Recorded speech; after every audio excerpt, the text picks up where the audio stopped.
They appear to have the ability to materialize and dematerialize without a trace.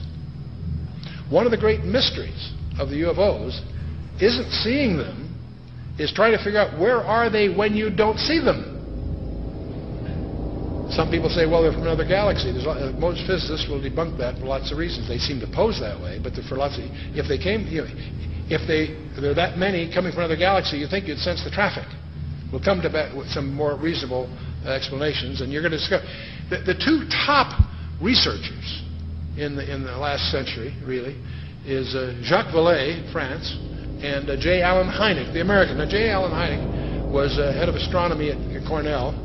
And he set out to debunk this nonsense about UFOs, and he became one of the most ardent, competent, balanced researchers in the trade. J. Allen Hynek, he died a few years ago.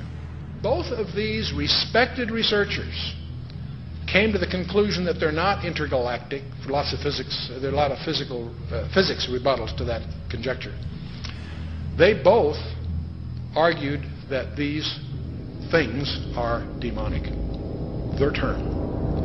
They've written many, many books. You can check them out. These are not religious people. They're not people with any kind of personal agenda.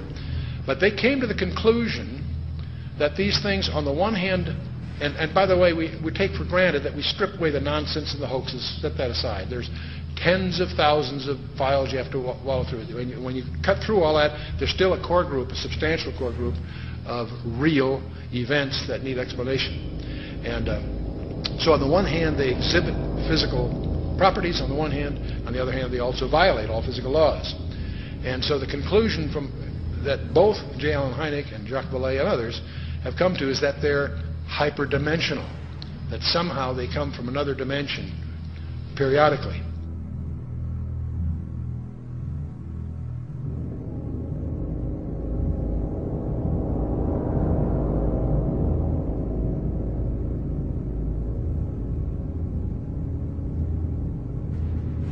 Both of them came to the conclusion that these creatures are hyperdimensional. They're not from some other galaxy. They also both concluded they're hostile because they pretend to be something they're not.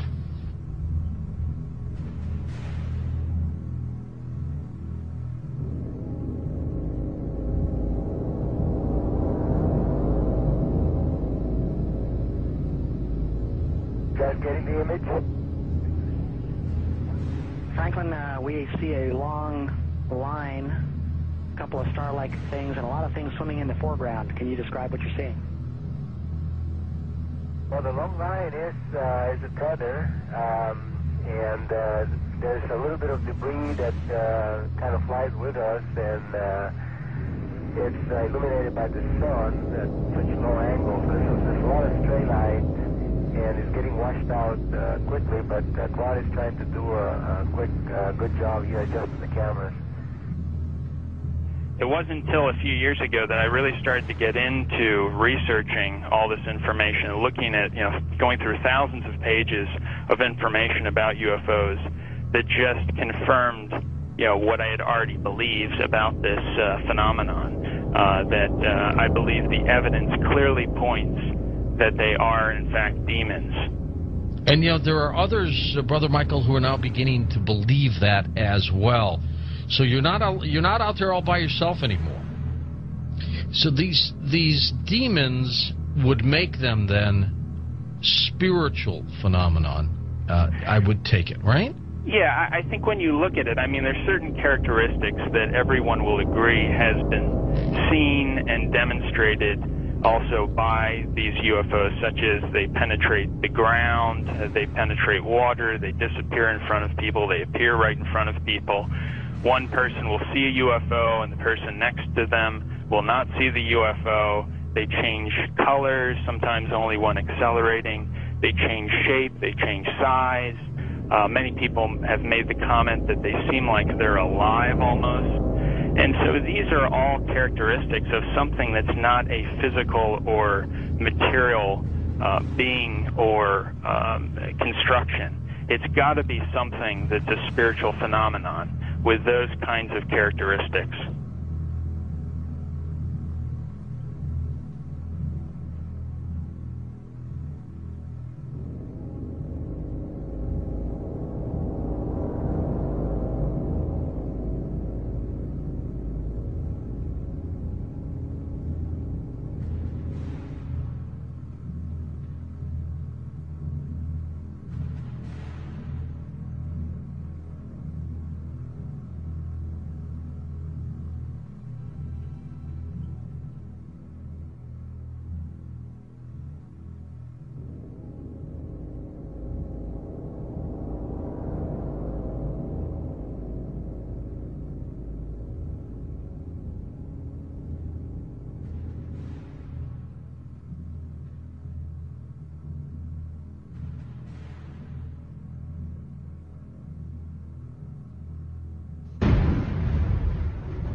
somewhere between 1 and 3%, various polls agree, somewhere between 1 and 3% of Americans claim that they have had an abduction experience.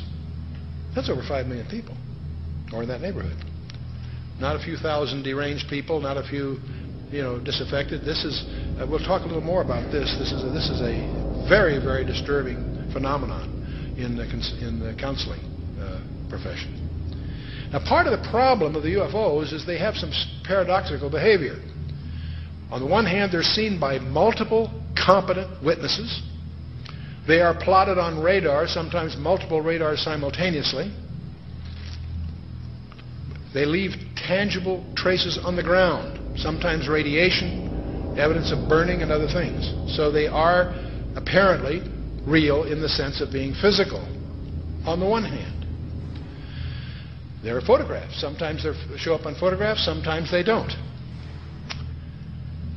But here's the problem.